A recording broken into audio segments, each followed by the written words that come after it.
Hey, F2.0, come check out these photos I took of these plants. Impressive.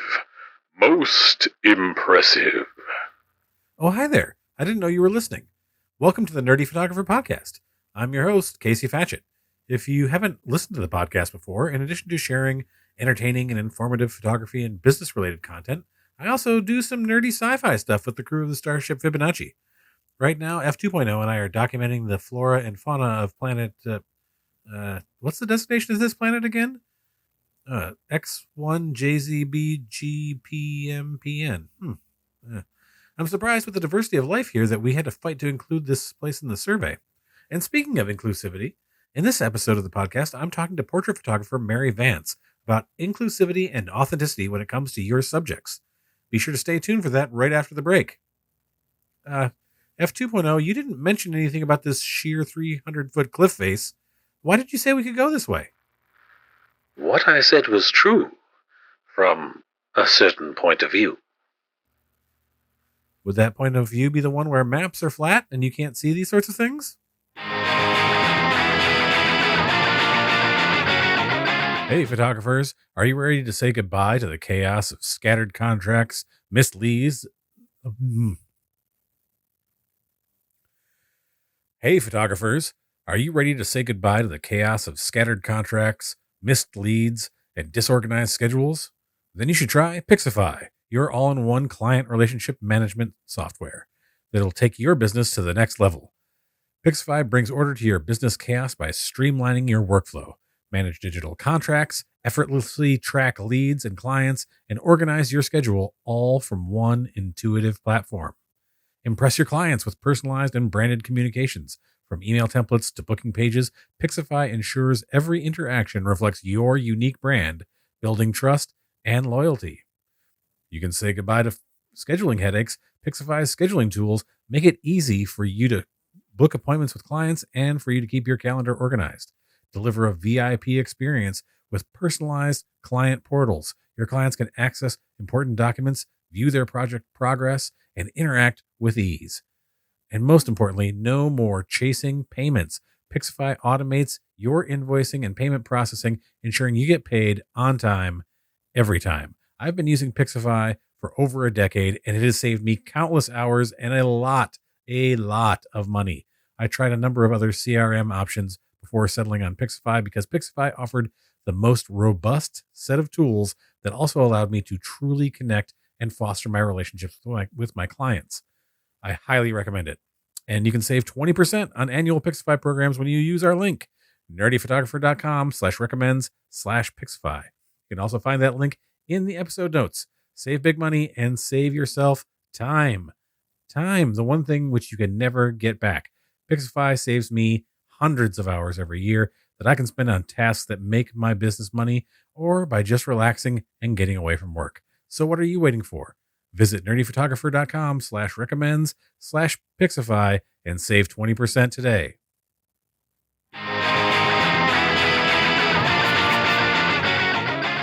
Hello and welcome to the Nerdy Photographer Podcast. I'm your host, Casey Fatchett, and I'm here today with senior portrait photographer Mary Vance. Mary, welcome.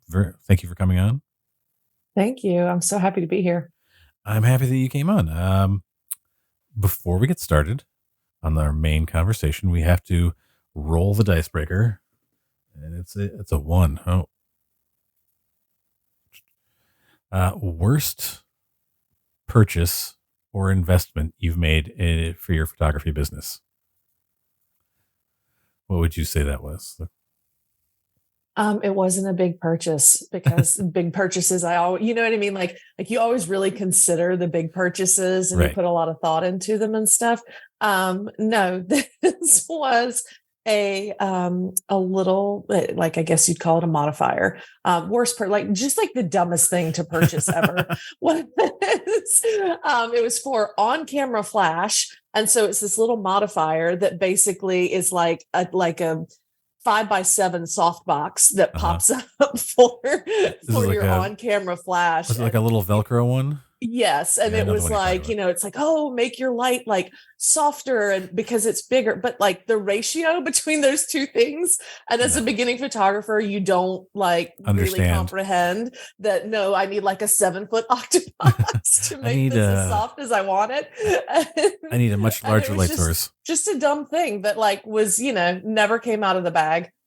Yeah. I mean, I think I have a number of those modifiers that I have purchased over the years, and just thinking like, why did I buy this? One of them was like, I've had a number of like custom white balance doodads and things that were like, one was like, oh, just hold this in front of the lens and then take a picture. And then you use that picture as like the custom white balance. But, as a wedding photographer, I'm constantly in places where light's changing and you don't always have that. I was like, why did I do this? Like, this is just going to take more time than I need to. I'll just go back and adjust. Like, I'll take a picture of a white piece of paper or something and then go back and like adjust them all like in each new situation to like a calibration card instead of using these gimmicks or like those sort of little gadget things. And I have 100 of them. I completely understand. But you buy them when you don't know any better because that's how they're marketed. Right. They're marketed towards people who don't know how to, use Kelvin, right. Or are stuck on, their auto settings and stuff. And so that's why I have a little corner in my office of, where it's just like the trash pile of things that I don't use anymore. Filters. Like actually not even filters, just the UV protectors for your lenses and stuff. And I'm like, I just bought a $2,000 lens and then I'm going to put a $7 screw on piece of whatever on top of it. And they're like, oh, but what if you drop it? And I'm like, but I don't drop my camera. I am totally, and I have insurance. Yes, I am team UV filter personally, but my suggestion is you never buy the cheapest one. You buy the $40 or whatever UV filter. Because I've had at weddings, I had somebody swing they were putting together something for the band or whatever, and they swung this pipe and it went under my lens hood into my 70-200 and just like they completely smashed that UV filter, but it didn't break my glass or scratch the glass of the actual camera or the lens and then I was still able to use it that day. That's my reasoning behind it. Like everybody can do. I'm not like you have to always have a UV filter on that. That's just my personal thing because at events, people might spill something on your camera, whatever, as long as like, if I can get to a clean working glass surface without having to get a new lens. I got a stack of them. I'm going to send them to you. You're more than welcome. I guess I'm very particular about what I buy, and I only use I use 3 different types of filters. I use my UV filters. I use polarizing filters, and I use neutral density filters. Or an ND. Yeah, that's what I was going to say. Like an ND, that's a little bit different, but those things but I see all kinds of weird, there's weird gadgety filters that are prism filters and things. And I'm just like, you're never like you said, it's marketed towards people who are starting out because they don't know better. It's like those sort of I thought of another one, it's very similar to what you're talking about with the on-camera, marketed for on-camera flash back in the day. I don't know how long you've been a photographer, but there used to be there was a craze over ring flashes, and there was a Orbis ring flash thing adapter that was you put your on-camera flash in these things and there was a ray flash that it just hung off of your on-camera flash and it went around your lens and you would just use that. They were awful. And then I recently saw one that was like a fold out softbox ring adapter that also you plugged your on-camera flash. I'm like, who's using this? Who thinks this is a good idea? Yeah, but it's people I think who are just they don't know better, and they think, oh, people like that sort of ring light look on social media for reels and things like that. This very they think it's, very complimentary. They're like, I'm just going to buy that. And like that, all my photos will have that same look. No, it's not how it's going to work. Yeah, I have like a whole drawer full of those modifiers that I don't use. I don't even use flash. I'm all natural light. Hey, if you can do it, I have good studio light, equipment and stuff like that, and I can use it, and I do for my schools. But for my seniors, I'm 100%, all natural light, and I like it better. I think I prefer natural light when I'm like, and you have to work with it. And that's the other thing that I think that some people who are afraid of flash, they're sort of afraid of having like, oh, what do I have to think about? And I'm a natural light photographer. I'm not going to ever learn how to do that. I don't need to learn how to do that. But whichever one you're using, you have to learn to see the light and like what's going to be, and work with it. Like, even if you're using natural light, like, oh, I'm going to have to use a diffuser or a reflector or something in some cases to make my subject look better. It doesn't matter what you're doing, whether you're doing flash or natural. And I love to work with natural light as much as I possibly can. It's much more complimentary. I'll throw up a big, like 4x6 diffuser over somebody outside as opposed to like using flash if I can. And let's get into this main conversation here instead of just talking about modifiers.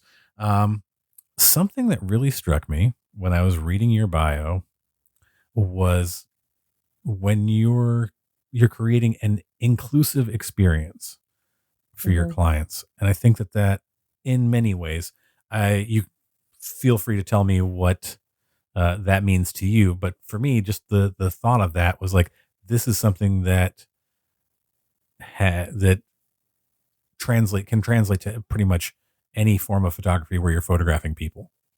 Yeah. So, a little bit of, background, I guess, about the senior photography industry. I'm not sure, how familiar you are with senior photography specifically, or maybe your listeners are with that industry. For a really long time now, the marketing techniques around senior photography have focused very, very heavily on the idea of providing an exclusive experience. And I understand and I respect, and I think there's even, some wisdom in having done that in a lot of ways. It makes it so that you can request a higher or command a higher salary, a higher session fee, because if you are setting yourself above as this, exclusive experience, right? It's like the same way that, Lamborghinis don't do car commercials, right? Because it's like, no, we, like our customers come to us because we're exclusive, and, that has been the focus of the senior photography industry for a long time. Again, I understand why it is, but kind of in practice, what I really started seeing was coming out of that was like basically these kids who were having to like one up their neighbor. Like, I need a more exclusive location than my friend. And so we're going to rent a helicopter and paraglide in, to a remote mountain location where I've got a team of 40 who's there, like, obviously I'm exaggerating when it comes to that, but it just, I would see these photos and I would see these photo shoots and stuff. And what I was always struck by when I would see them was that I knew nothing about that person from that photo. Now, if you are, if you're shooting commercial work or, something where you have, like a set of specs that you have to hit, you have a model who comes in, and I don't care about what that model, is like as a person, right? I care, can that model represent what, what I'm being paid? The brand, the product, whatever that is. But senior photography, the product that these people are representing are themselves. And if I can't see the person in a photo, then I'm not connected to it. This is something that, like, it's really striking me, like, listening to you talk about it, because it's something that happens I'm predominantly a wedding photographer. And like, it happens all the time in the wedding industry. You see these like really kind of, luxury weddings, for the most part, where I look at it and I'm like, I know nothing about these people other than they spend a lot of money. Yeah. And I have no feeling for them. And one of the things I try to go for is I want to reflect who my clients, it doesn't matter how much money they're spending on the wedding. For me, the job is about reflecting who they are as a person. And there are, and I think, you're touching on a really good thing to remember there.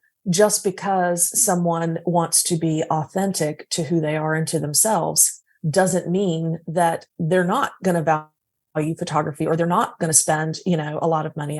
The area that I live in is basically, Microsoft and Amazon's backyard.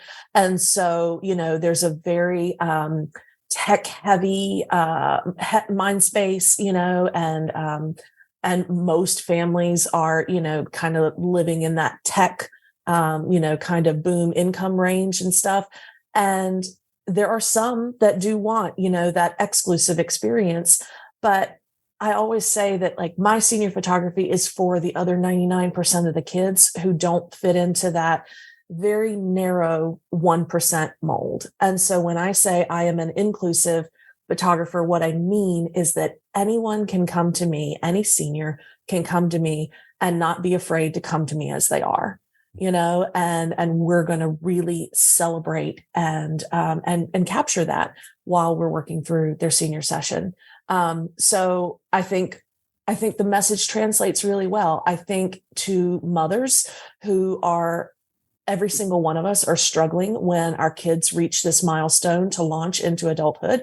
It is the just headiest, craziest. My eldest is going to be a senior. My eldest is the next class of seniors that I'm booking right now. And so I'm very, very intimately familiar with this duplicity in my parenting brain of, oh my gosh, have I done enough? Have I done enough? Do I need to do more? Right. Versus like, okay, I need to let them, be and breathe and the autonomy. And this stage of their life is so beautiful and so precious. I can't imagine forcing my kid into a couture closet and twirling a disco ball on a finger. You know what I mean? Yeah. Because just sort of like, because that's not who my kid is, right. And that's what I want to see when I see my kid's senior photos. I want to see who my kid is. Yeah. And I think back to, I do not have children, but my niece and nephews, who have been through that. And like I had, a niece and nephew who were both firefighters and had worked with the fire department while they were in high school, and like their senior photos, some of them were them in their turnout gear, like, and then there's other photos of them doing other stuff, like, that was important to them, but I thought it like really reflected their personalities as opposed to we're going to do, I don't know, it's like this, I see what you're talking about, like this sort of like over the top, and I see it in various industries just from like looking through. I'm just like constantly consuming photos all the time from various genres of photography, and like you see it all the time in each industry. And in the wedding industry, the styled shoots just keep getting more, like it's the same sort of thing, like it just keeps getting bigger and bigger and bigger.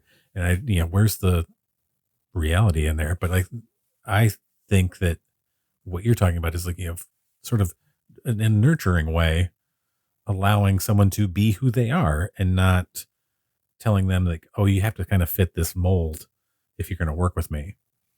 Yeah, exactly. That's the crux of what I consider, to be my inclusive model.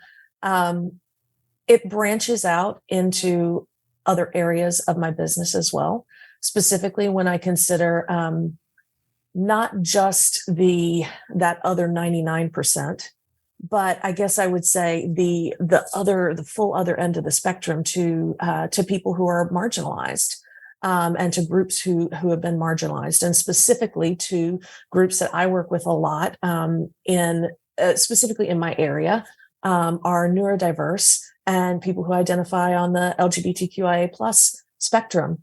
And so I have found many times that, I say it's almost universal. It's that 99%, but then of that 99%, we still even have other kids who are feeling even more marginalized. Right. And so that has really been an important thing for me, to make sure that I'm really showing up for and including people who haven't felt included in other ways before.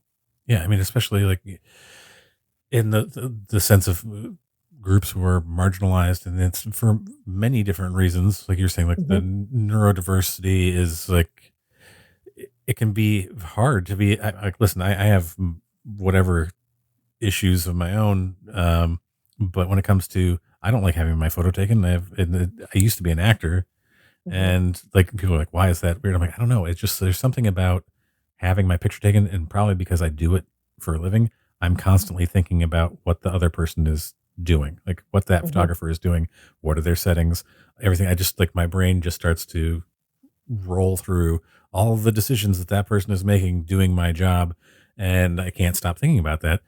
But like that's why I personally I attract a lot of clients who don't like to have their photo taken. And it's that sort of like for various reasons. There are people with different body types. I think that that's one of the things that also is when you see these sort of like what people put out there into the world, especially of social media and marketing, is this sort of, there's been this kind of for many years, and I'm glad to see the change in various industries of photography to being more inclusive of members of the LGBTQIA plus community, people with different body types, body shapes and sizes, the neurodiverse community. Like there's like, I can't say that I'm good at that. I've had people like come to me and say, you know, like, listen, my son is neurodiverse, and this is how he's going to respond to things. So I might not be the best photographer for that. Like I know people who are better at dealing with that than I am, and I will recommend them to someone who's. I tend to be very conversational, and if you have someone who does not communicate well verbally, and they have an issue with that, like that's excuse me. I sorry. Sorry. I communicate verbally, and if someone is not able to do that as well, and I'm not saying it's not an issue, but I want them to be served as best possible for them. So I know other photographers who are better at that than I am, who have far more experience, and I usually recommend them because I won't say like you have to go to somebody else, but I will say like, listen, this is not my specialty, and I want you to feel comfortable, and I want you to get the best photos possible. This person may be a better fit for you. If you want to do it, I'm happy to work with you.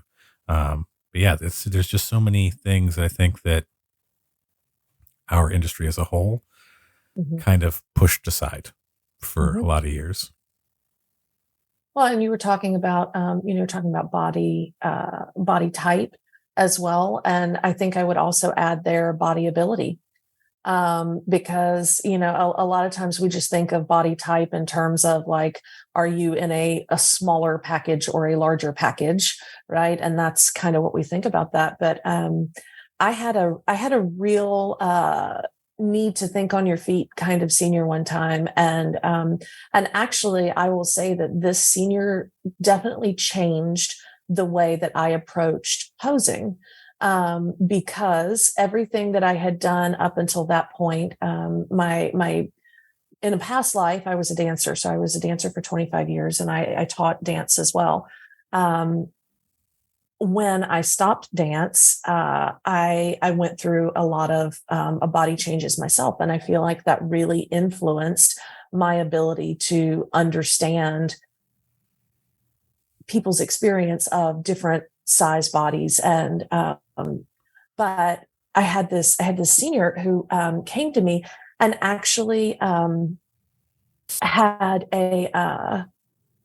what you call a fused neck.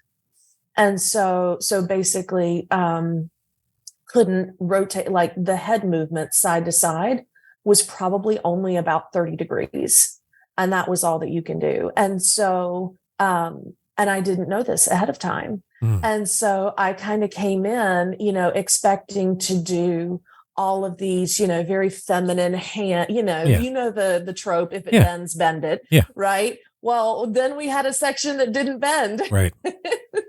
And so I'm having to, like think on the fly to do that. But what it taught me was, hey, everybody who comes to you is going to have a different level of ability where their bodies are concerned, even people who are considered very able-bodied, right? Different levels of flexibility, Yep. like, hey, my shoulder just doesn't do that, kind of thing. And so it made me rethink my posing to making sure that everything that I'm doing with posing are natural movements that people would do in an everyday, kind of situation, standing, sitting, walking, right? Not having people, do these very complicated, like yoga poses, this hand around over your back, or my least favorite pose ever, which I never do, is like when they have people squatting all the time. I'm like, I never want to see a photo where somebody has been posed squatting. Yeah, like there's one reason that you squat and that's it.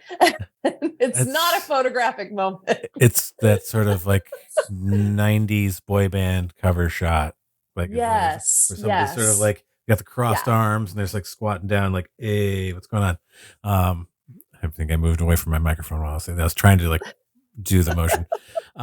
Yeah, I think that it's like I can't imagine being in that situation, like not knowing beforehand. I've gotten to a point where there are things, because unless you meet people in person before you do the shoot, there are things that can get away from you. And there are also things that you just might not know about somebody because you don't visually get it, or there's something that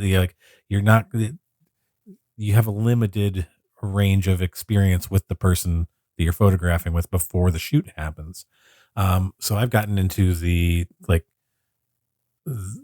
habit. It's become part of my process to send out a questionnaire before shoots and being like, what are some things I need to consider? What concerns you about these pictures? Like, what is it about? What don't you like photographed about yourself? Is there anything I should be aware of?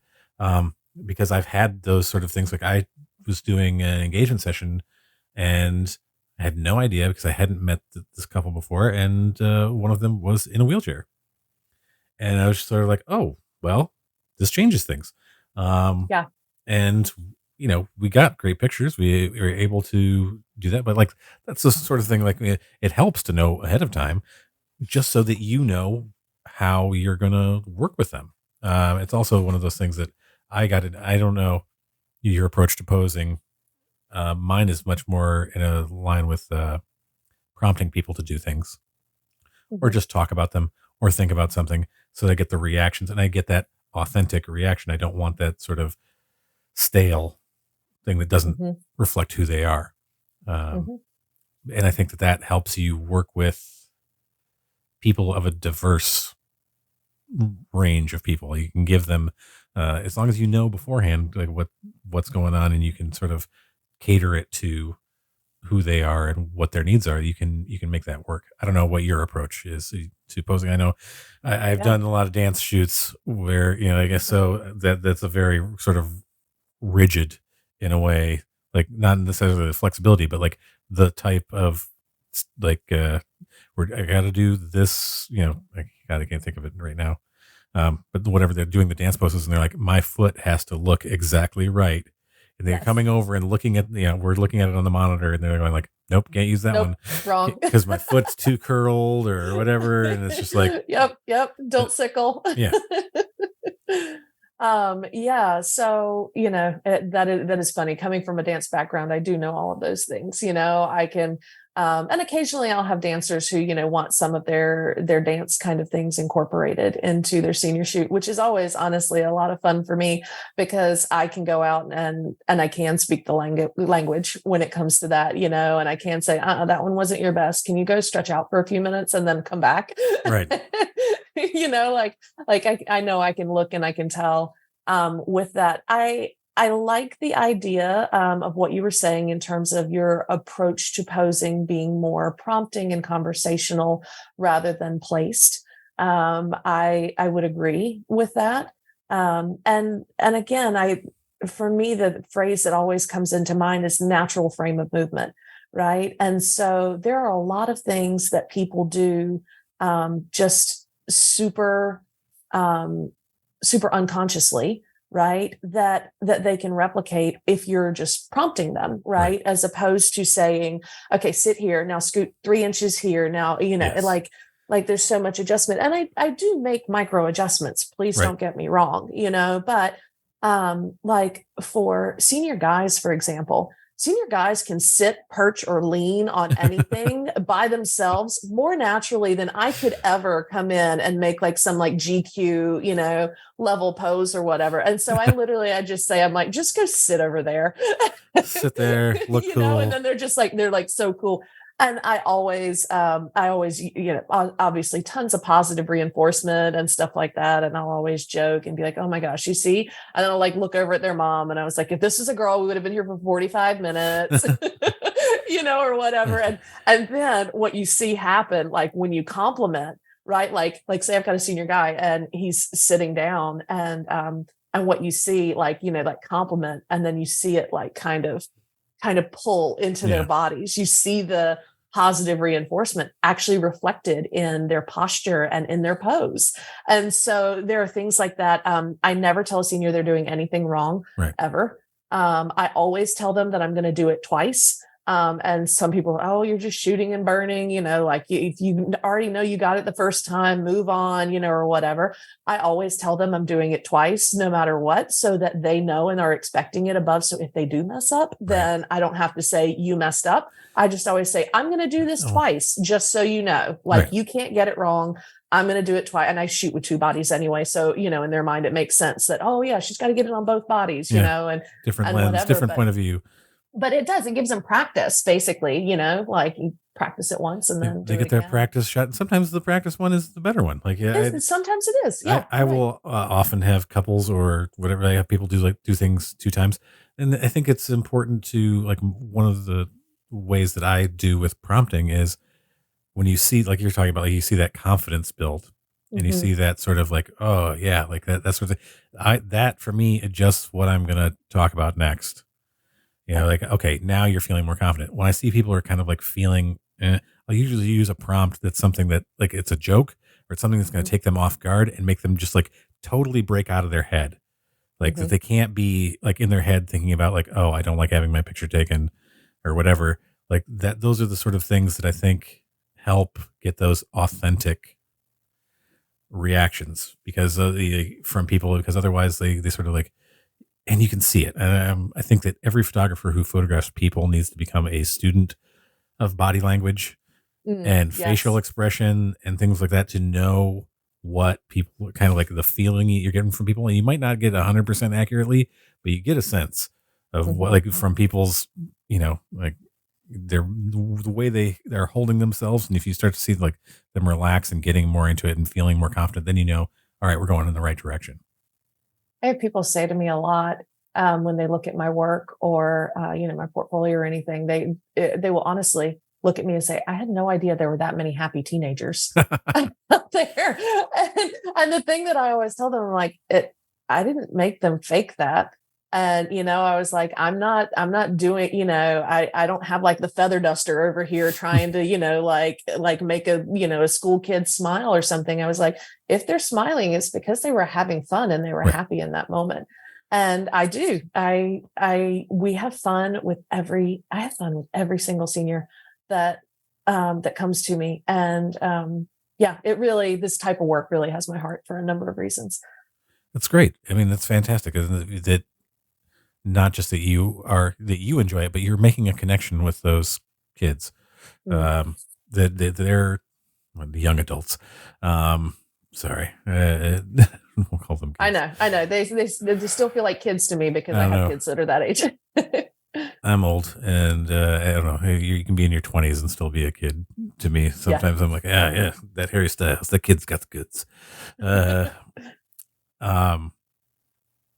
That you're also connecting with them on a level that makes them feel okay to be themselves, and that they can be happy and enjoy the process.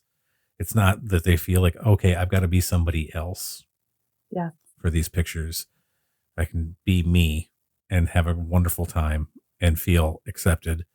And I think back on my own process of my senior photos, and I was maybe a little like I was trying to be someone else. I was trying to Mhm. be the cool guy who didn't care in my photos, and I look back at them and I'm like, was that really me, or was that just some playing the part of the person who doesn't care how people perceive them? But Um, think about your frame of reference too for who you could compare yourself to at that point in time. That's one thing that I think about right now. Honestly, I think that's one of the reasons why this "it is okay for you to be yourself" message is so important for me. I experienced it in my own life as a woman and as a mother. Um, you know, when my mom was raising her kids, my mom only had like the three other moms on the block mm, to compare her parenting to. My mom was not able to pick up her phone and literally be comparing herself to a million other mothers right. that are out there, all of them who are telling her to do something in a different way. You know, you should do Mm, this, you should do that, you should. And I think that's even more acutely felt, on these teenagers who have come up and have never known a moment in their life where they couldn't be compared to thousands of other people at the drop of a hat. You're talking about like when we went to high school, the only kids I had to worry about were, the other seniors or the other 10th graders who were, in my class. And even then, yeah. probably not all of them because, like, oh, well, they lived over here, and we lived here or whatever. Like my frame of reference for who I could compare myself to was so much smaller. And their frame of reference has exploded so much now that I feel like it has the potential to be overwhelming. Mm, And the phrase small fish in a big pond, it like there's nothing that they could ever, you know what I mean? Like yeah. that's how I know that Yeah. many of them feel like there's nothing that I could ever do to become a big fish, Yeah. There's, there, in this pond. And so that's why it is so important to me to say, no, you might not be a big fish to everybody, but to me today, you're a big fish. right. To me today, you are important, just as you are, and I see you. To your parents, to this, like mom almost always comes to senior photo shoots with them, and that's one of my favorite photos. I always take a picture of a senior with their parent, whichever parent comes, but usually it's mom at the end, and I'm like, to this person, you're the biggest fish, Right. and I just want to live into that piece of telling every single person who steps in front of my camera, like, no, you're important, you're special, today. And I don't think that people get to feel that very often. And I Mm, don't think it's wrong. I think brides too, yeah. probably, right? I Brides and mean, grooms on their couples, wedding yeah. day, like just want Couples, to feel special one yeah. day. They just want to feel like guys take like I always joke that guys take 5 minutes to get ready. Yeah. Because as opposed to like the ladies getting ready takes, there's hair and makeup and It's a dresses, and multi-day process. there's a lot involved. Whereas the guys like show up, drink a beer, put the tux on, tie my tie, and we're ready to go. Um, and I think that like there's a lot of, and I think that this is where also in the sense of um, including all sorts of religious, uh, every type of person out there. There's like sort of, I try to represent in my what I put on my website, of not just like one type of couple, because I was seeing all this stuff where it's like, we're doing it's the prettiest couple, and it's they both look like this is the cover of a magazine or whatever, and like guys get kind of overwhelmed and sort of like feel a little left out, I think sometimes, Yes. and it might be Yeah. because they don't take as much of a like they don't get involved in the planning as much. I think sometimes that can tend to like they feel like I don't know what I'm supposed to be doing. So but then when it comes to the day of the wedding, they feel like they're sort of in the background. Yeah. And Like I they're an always accessory. right, which is why I try to like include them in like Mhm. in our conversations throughout, and I'll say like, hey, you can have an opinion about this too, and also like show him off in photos. Like let's like we're gonna get a few photos where we're like bring the groom out here and we're gonna or sometimes I have two grooms and I have or two brides and there's things to deal with there that are very different, and how are we gonna do this in a way that is not sort of like putting some heteronormative posing Mhm. on those people and Mhm. like expecting one of them to take a certain gender role, Roll. and like Yeah. and that, which is another reason I like to do the prompting, because I'm not forcing them into a position where they feel like, okay, you're putting us in this role. Yeah. You're allowing me to be who I am and how we are as a couple. I think that helps a lot, but like, you see that sort of, yeah, you're constantly comparing yourself to other people. And I'm really glad that I grew up before social media, because I would have lost my mind, I think. And there are things like the technological advances that I'm like, oh man, I wish I'd had that when I was a kid. But there's also like, oh man, I'm glad I did not have social media, because Yeah. there's such a focus, I think, on, you know, people trying to make it as, like in weddings, portraits. I see like these editorial photographers like um, just putting like, oh, super pretty people out there, and like this is going to be, I don't know. It looks like a commercial, and it just looks Mhm. like, or an advertisement for you know whatever thing it is. But just like I see these wedding shoots, and I'm like, yeah, like you're really showing off the stuff and not the people and who they are. Um, there's times when you got to get the photos of the stuff, but like the main players here, and I always like to tell people, like for weddings, the most important thing here is the two of you choosing to express your love for one another. All Mhm. that other stuff is set dressing. Um, so that's the most important thing. But when it comes to like portraits, I think that it's so important to make everybody a part of the process and let them feel that, hey, you're important too. You're like you said, like, you make that senior that you're photographing feel like they're the most important person to you that day. And I think that every photographer, every person who photographs people would be helped to learn more of that style of interaction with their clients. One other little bit of I guess pushback that I've heard before, especially in my industry, um, that I want to make sure that I'm highlighting here as well. Um, the phrase, "Well, you can't be everybody's best friend," Hmm. pops in often, especially when I talk about what my approach is to senior photography, and I want to acknowledge that, just to say, yes, that's true. But there's also a way to be very genuine in your approach and have that be the entirety of the approach. Right? It doesn't mean that you're, like gonna be like each other's BFFs like forever, Right. right?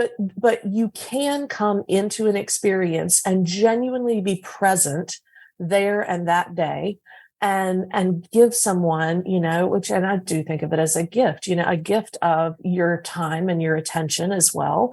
And being as friendly as you, without that having to turn into, something else, right? I think a lot of people worry that their emotional investment would be, something over time, with every single client. You can't be like that with every single client. And I'm like, well, at the shoot, you can Yeah, be, you can. I'm like, you really can be. And it doesn't make it doesn't cheapen or lessen their experience if, yeah, well, we're probably not going to be hanging out, later because I'm an adult and you're, Right. kid kind of thing, right? Like it has to be appropriate. I think what the key there is, and this is what I, talk to people a lot about, what you can't expect when you take this approach, what you can't expect going into a shoot is necessarily for the energy and input that you put in to be reciprocated. That's not your client's job. Right. It's not your client's job to fill you up like that. Now, as we just discussed, like I actually get really filled up just kind of seeing that. And so that's a byproduct. But this working relationship is meant to be unidirectional because you're a professional, right? And you walk in, and I'm a professional who works with minors, and so I have a lot of ground rules about what is and is not acceptable. Again, because I work with minors, exactly. And but I just sometimes people want to say, well, you can't be everybody's best friend, and I'm like, no, I understand that, but that doesn't mean that you can't bring this inclusive level of experience to them and make this one of the best days of their, of their senior year. Make it, my response to that would be, you can't be everybody's best friend, but you can be friendly. Yeah, you can be friendly. And you can be there, and you can be kind. And I think that's one of the things that really sticks out to me is being kind to other people and like giving them one of the things that keeps coming up in this conversation is letting people be themselves.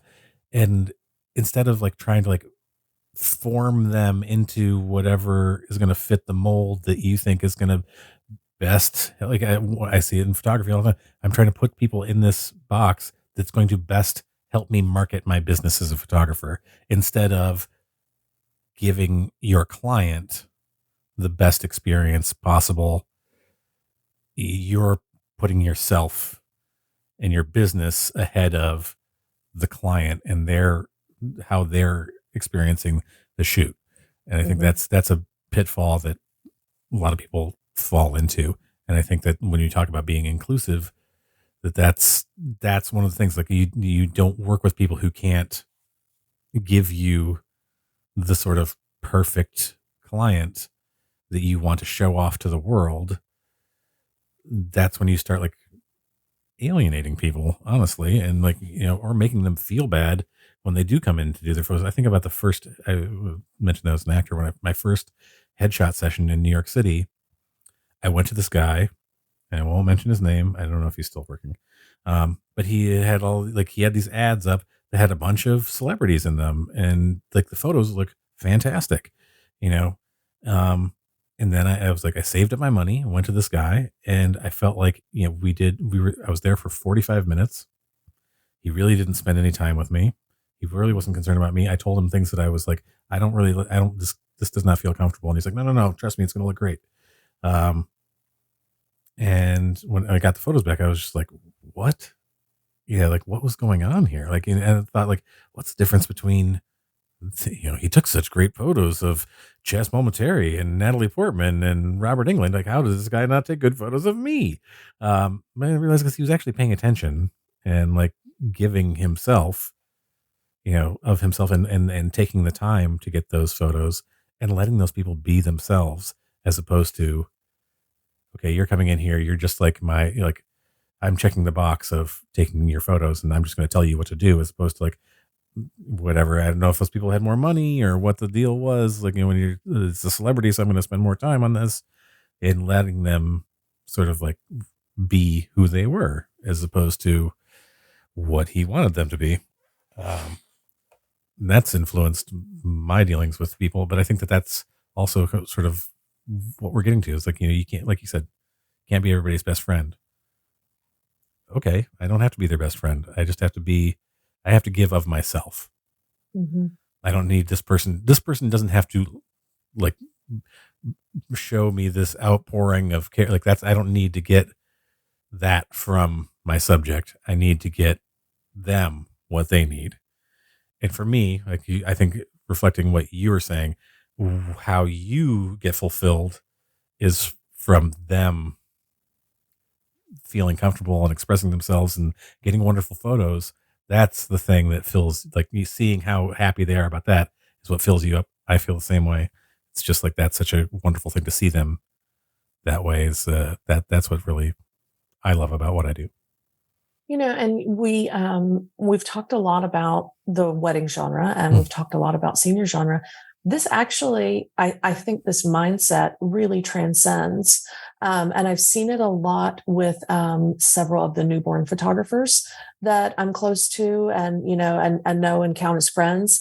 Kind of this pull away from the, baby in the basket, very unnatural pose, hanging from a tree limb by gauze or so, what I'm saying? Like this very hyper posed to this, like just a baby as they naturally unfold on their parents' bed, where it like on their bed, or in their parents' arms where they're meant to be kind of thing.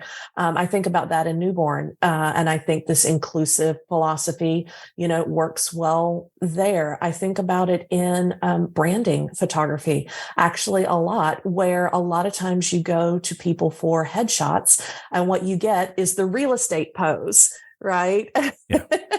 I know we both did it. I know people can't see this, but we both at the same time went, we knew exactly crossed what that arms pose was. 45-degree angle. Crossed arms and me, number one on the east side. Yeah. Right. And that doesn't do anything to promote that person's brand and to say who they are. And so, I think that this really has this mindset has a lot of deeper applications for anyone who's doing portrait photography, and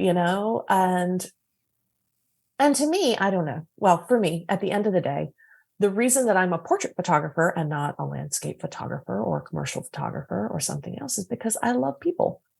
And I think if you're going to be a portrait photographer, you have to love people. And I think that if you're not being inclusive, then you're not loving them as much as you could be. As you could. Yeah.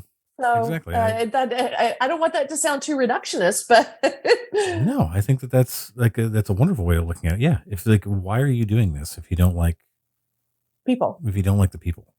Yeah. And and the more you connect with them and find out what matters to them and who they are, especially like you're mentioning brand photography and you're like, get to know what their brand is. Yeah. Like what is it? What are you trying to communicate? Like that's the sort of thing that you can't just go in there and be like, I'm going to do the standard headshot poses. And like, that's it. Like that works if you're doing like 100 people in a day in an office and you're like just doing like office headshots, whatever like that. But when it comes down to like something that's personal branding, you need to know what it is they're trying to convey and like get to know those people. Like, my favorite part of the job, whatever it is, whether it's, a wedding, whether it's, I do some branding photography and portrait photography and things like that, is getting to know people. Mm-hmm. Find out what's important to them. One of the questions I always ask, what are your favorite movies? Because I get favorite movies and what's your favorite thing to eat? Like, what's your favorite snack, favorite meal? Like those sorts of things give me such an insight into like who a person is. Like once they like, and also that makes them feel important to you. Like you're concerned about them. And like, but that way I also kind of get a sense of like, those are not the only questions I ask, but like by asking those questions, you get to know these people on some level and you can understand who they are to an extent. And then you there with them in person and you work, you delve to bring that person to the surface so that you can photograph it. You can photograph who they are and so that you can help them let down the walls and the, that they've maybe put up and, bring that side of them out. I think that's what being inclusive is about. I think that's, I don't know if you have anything to add to that. It is. No, that's it. That's the heart of it. I know we've had such a good conversation in and around it today. And it does. It's obviously very near and dear to my heart. And I think it, for me, it bridges over into the type of person that I want to be. So not just the type of photographer that I want to be, not just the type of business owner that I want to be, but the type of human that I want to be. And, I, especially being a mother, right. You have to, walk your talk every day. Right. When you have kids, especially when you have teenagers and stuff. And I always get the sense of, okay, they're watching me too, to see how I'm treating other people, and they're learning from that every day. And so, there's a lot more to it, I guess, than just being a photographer for me, or just being a business owner. Hello there, Nerdy Photographer listeners. Do you have a website, or do you need one? Well, let me tell you, you should be using SiteGround to host your website. I used different hosts for many, many years, and I dealt with so many problems: terrible support, slow loading speeds, all sorts of attacks on my site that I couldn't deal with. But when I switched to SiteGround, my problems have gone away. I haven't had to worry about my site once in the 5 years that I've been using SiteGround. And right now you can get 80% off hosting and a free transfer of your website. Hosting can start from as low as $2.99 a month. $2.99 a month. That's so cheap, and it's so good. I wouldn't recommend it to you if I didn't use it myself. Head over to nerdyphotographer.com/recommends/SiteGround. That's nerdyphotographer.com/recommends/SiteGround. Or you can click on the link in the episode notes and get over there. 80% off hosting and a free transfer. You're not going to regret it.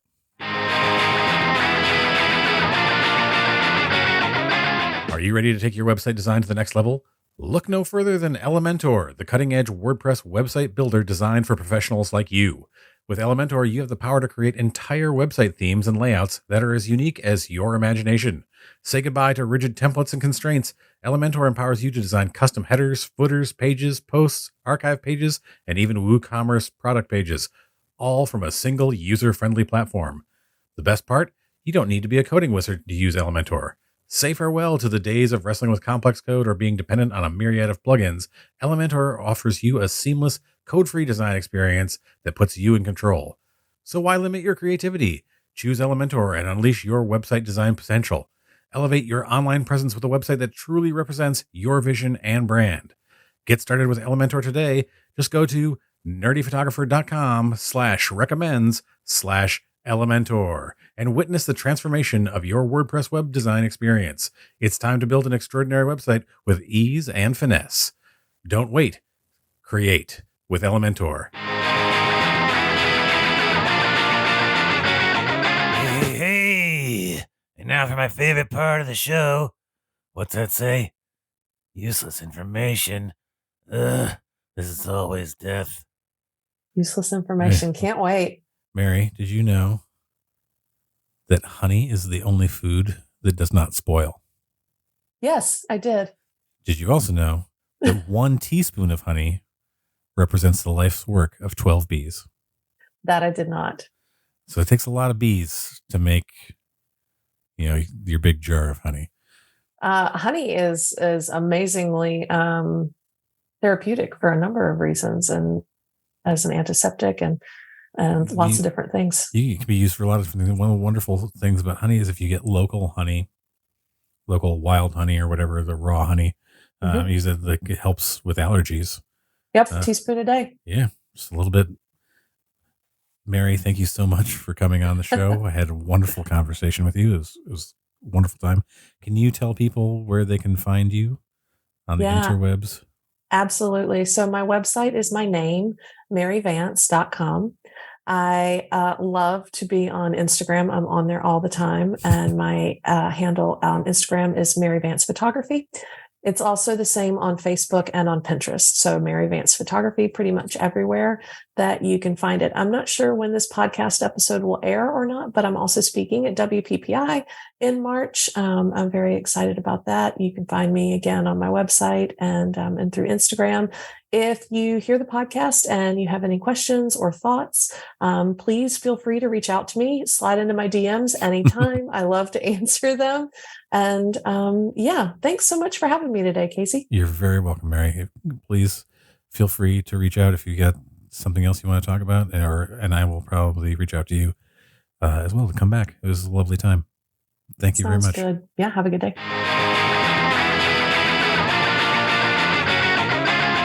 Welcome back, everyone. I hope you enjoyed my discussion with Mary Vance. Be sure to find out more about Mary on her website and socials, all of which you can find in the episode notes. Be sure to check out those links. And be sure to subscribe to the Nerdy Photographer Podcast. Leave reviews and follow along with the Nerdy Photographer on social media. You can find us on TikTok, Instagram, Threads, and X, formerly known as Twitter, at the handle @TheNerdyPhoto. That's @TheNerdyPhoto. F2.0 and I managed to get back to the ship by sliding through a very narrow shaft that, well, the easiest way to describe it is that it was very reminiscent of the Shawshank Redemption. To boldly go where no man has gone before. And no man ever wants to go again. Until next time, everybody, stay safe and stay nerdy.